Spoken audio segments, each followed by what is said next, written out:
Paano kung ang alaala ng kanyang nakaraan? Ikaw, sigurado ka si Jacob na sa simbahan na. Ay, oo naman ho. Sure na sure. Sure ho.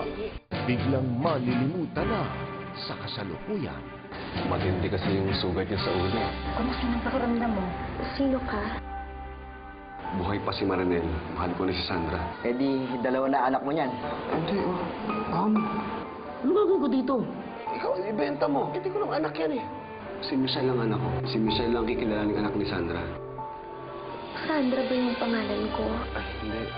Susan pangalan mo. Susan, mag-asawa tayo. Asawa kita? Napaanak ka kaya dinala kita dito. May anak tayo? Si Michelle. Siya si Michelle. Wala akong maramdaman. Meron akong magiging ganito. Makakapiling pa kaya niya ang tunay na munting heredera ngayong Lunes na sa GMA Telebaba.